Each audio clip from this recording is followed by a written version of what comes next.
What's going on, everyone? Welcome back to another video. I know I say this a lot, but this video is actually going to be a lot of fun because I'm sure we've talked about it before, but I am a pretty avid gamer. I've been playing on Xbox since, when did Halo 1 come out? 2001. I have been on Xbox since 2001, and I have been on Xbox Live since 2007. I think Halo 3 was the very first video game that I played on Xbox Live.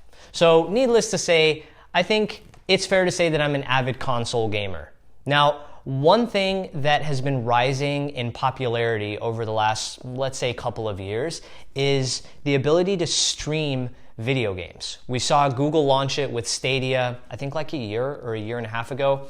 And I know a lot of reviews for something like Stadia was kind of mixed, but at the time of us uploading this video, Microsoft just launched their xCloud gaming service in public beta, and we have actually been using it for the past couple of weeks in its preview mode, thanks to our Galaxy Note 20 Ultra order.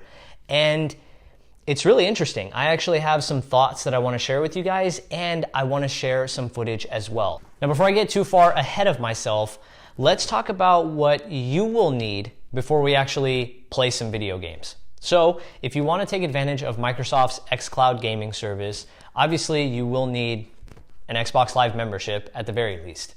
Now, in terms of hardware required on your end, you'll need an Android phone. It's actually exclusively on Android at launch. So you'll need an Android phone that can run Android 6.0 or higher with Bluetooth 4.0 or higher. And in terms of internet, Microsoft is recommending a 5 gigahertz Wi-Fi connection with at least 10 megabits per second download speed. Now, I would say that's more of a bare minimum thing. The better your internet, the better your gaming experience will be. Now, you'll definitely need an Xbox Bluetooth controller of some kind, and in my opinion, if you want to take that gaming experience to the next level, I would try to find some sort of clip that you can actually literally clip your Android phone into your controller, so you're not like awkwardly placing the phone on a table and kind of hunching over in order to see what you're actually doing. So I know what you might be thinking, that's actually not that much in terms of hardware requirements, so how does something like xCloud work? Well, I referenced Stadia just a few seconds ago, and it essentially works the same way. Microsoft is hosting these video games and providing all the hardware acceleration on their end using dedicated servers, and all you need is an internet connection to play those games. Think of it as like Netflix for video games. You're essentially streaming them, and Microsoft is taking care of all the hardware. All you need is a stable, consistent, and fast internet connection. So let me tell you why something like xCloud through Microsoft has me more excited for streaming video games than something like Google Stadia did. I think it's all about the experience that someone who currently uses Xbox will get by utilizing a subscription service like this.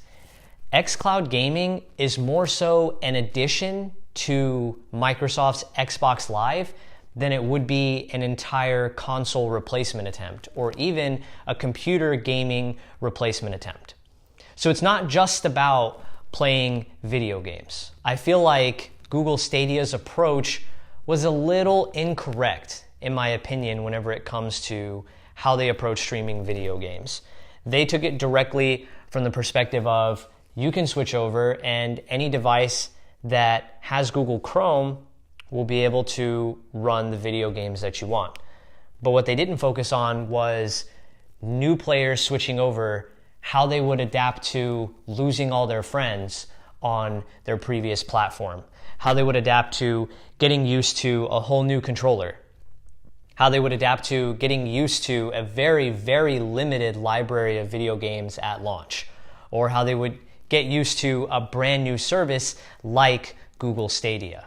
That's why something like xCloud actually has me excited for a feature like this, because you still have all of your Xbox integrations. The current friends that you have on the Xbox platform are not going anywhere. The current library of video games that you have are not technically obsolete because you still have your Xbox console. All of your achievements, all of the progress that you've made in specific video games, they're all here.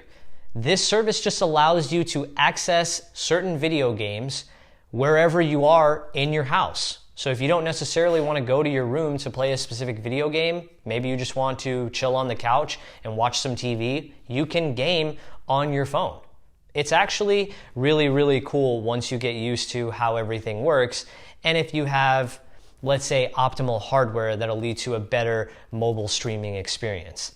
Now, there are a couple things to keep in mind with something like this. Obviously, the footage that you're seeing is mainly from preview or beta stages, so even though you may have a pretty consistent and reliable internet connection for doing things like streaming Netflix or even streaming television, you may still have some latency issues, some pixelation issues, some buffering issues while you're playing, and that's because I feel like Microsoft is still working out some kinks.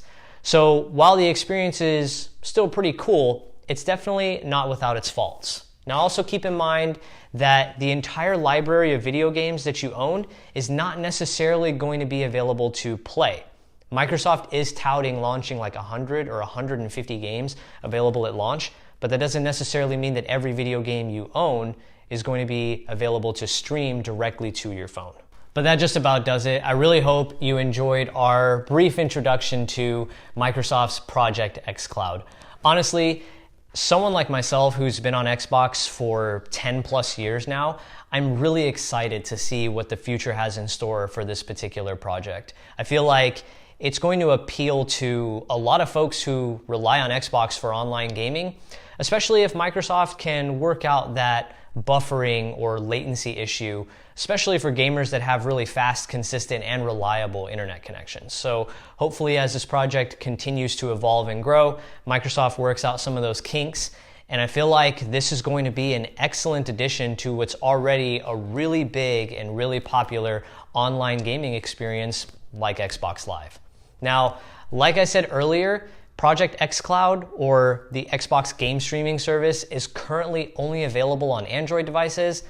That's mainly because Microsoft and Apple have some legal things that they need to work out with each other. So hopefully we'll see this come to iOS soon, but I ain't no lawyer, so I can't really speak to that. But if you enjoyed the video, please hit like and subscribe down below. Let me know what you think about it in the comments. If you guys want to see updates on this or maybe additional content in the future, let us know. I hope you guys enjoyed it. Stay safe out there, and I'll catch you guys in the next one. Peace. You gotta love the future, bro. You gotta love it. Future.